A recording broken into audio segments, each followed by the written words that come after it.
চট্টগ্রামের রাউজান উপজেলার নাজি রূপনাথ নামের 50 বছর বয়সী এক মানসিক প্রতিবন্ধী খুন করিয়ারে কর্ণফুলী নদীর ফারার নাজি বালু চাপা দিয়ে দুর্বৃত্ত হলে জুনের 25 তারিখ বুধবার বেলা 12টার দিকে রাউজান উপজেলার বাগওয়ান ইউনিয়নের নাতপাড়া আলাহাতুন রাউজান থানা পুলিশ রূপনাথের মরদেহ উদ্ধার করে।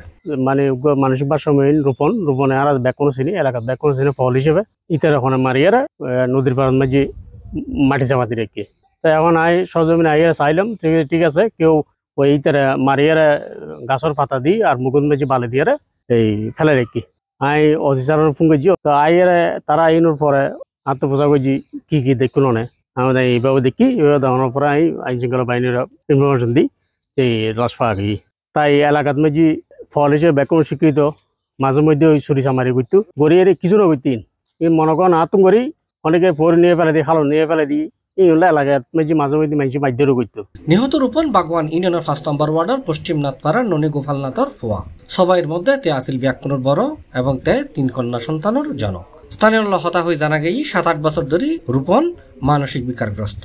এর আগে বাড়ির পাশে তার থেকে মুদির দোয়ান আসিল ফলো যাবার পর নানাজনে তারে উত্তেক্ত করতো কয়েক বছর ধরে তে নানাজনের বাড়ির জিনিসপত্র লয়ে আসতো যে কারণে বোধকে তারা মারধর করতো। হালি রাতে কে বা কারা তারা মারি খালার পাশে তার মাথাও হাড়ি বালির নিচে এবং শরীর গান গাছের ফাতা দিয়ে ডাকি রাখে। তার লাশর ঠেঙ্গত আতত ঘাড়ত আঘাতের চিহ্ন আছে। গত 14 দিন আগে তার বড় মেয়ের বিয়ে হয়। আগে কিরকম আছিল? আগে স্যার ভালো আছিল, এখন ব্রেনের সমস্যা হইতো।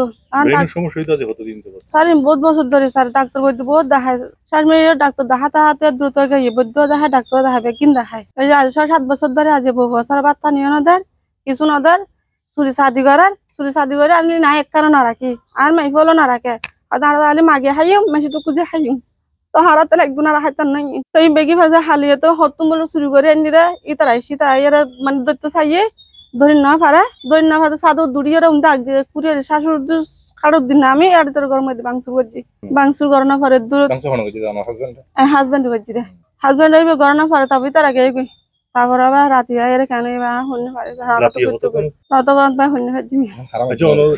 শনিকের হাজা শনিকের তো অভিযোগ নাই স্যার হাতে এই বেতালে মাঝে শনিকার আজ 6-7 বছর ধরে মেসু ক্ষতি কত না ক্ষতি করে হিন্দু মুসলিম সত্য যাতে শনিকারে টিকতো না ওদের রাতারাতি মেসি বন্ধু সদি বাঁধি রেখি গাছ ঘর বাঁধি রেখি ঠিক না সিল দি বাঁধি রেখি সির ছুড়ি গাই গই না মা হইনা হন মাঝে না নজানি পুরোপুরি আহানি বেজে মাইসুর হইতো সাগর মাইসা আর হত সহ্য করিব আর 6-7 বছর ধরে মাইসুর জ্বালাত দেয় তাহা নাই আর কি হই মা হনিকের উদ্দ অভিযোগ নাই আর মাইহর আজ মাইহুকে বিয়ে দেয় 14 দিন এই আজ কষ্ট করে বহুত কষ্ট করে বিয়ে দিন।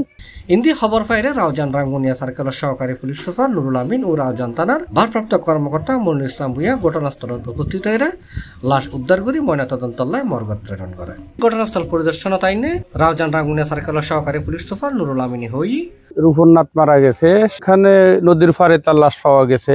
এখন সে নিজে আত্মহত্যা করছে অথবা গায়ের দাগ আছে তার হয়তো এখানেই হোক অন্য কোথায় হোক আঘাত করছে বা পূর্বের আঘাতও আছে তার। সে মানসিক ভারসাম্যহীন। মামলা হবে, আমরা মামলা নিব। তার পরিবারের সাথে কথা হয়েছে, তারা যে বাদীই মামলা দিবে আমরা মামলা নিব, তদন্ত করব, তদন্ত সাপেক্ষে দেখা যাবে কারণটা পরে পাওয়া যাবে। কিন্তু সে ভারসাম্যহীন ছিল এটা সত্য। অনেক দিনই রাত্রে সে বাড়িতে থাকতো না, বাইরে থাকতো। এটা তার বাপের কথা, বউর কথা, পরিবারের সবার কথা, এলাকাবাসীরও কথা, এগুলা ঠিক আছে সব। এখন মৃত্যুটার কারণও আমরা বের করে ফেলবো, এটা ইনশাল্লাহ মামলাও হবে। নিহতর স্বজন এবং এলাকাবাসী হলে মানসিক ভারসাম্যহীন রূপনাথরে যে বা যারা নৃশংসভাবে খুন করছি তারারে চিহ্নিত করে অতি শীঘ্রই আইনের আওতায় দৃষ্টান্তমূলক শাস্তির ব্যবস্থা করি বললে সংশ্লিষ্ট কর্তৃপক্ষের কাছে আহ্বান জানাই। তাই আছে যে আসলে মানসিক ভারসাম্যহীন ফল হতে যে গরিব তার ফলের কোনো হিসাব নাই। তো এই বাবদ যে আসলে এখন আর দেখি আসলে এলাকার মানুষ খুব মর্মাহত। ফল হইলে মারিবের কেউ অধিকার না ওদের যে আমরা যে অবস্থা দেখি মনে হতে হত্যাকাণ্ড। C+ TV Chittagong.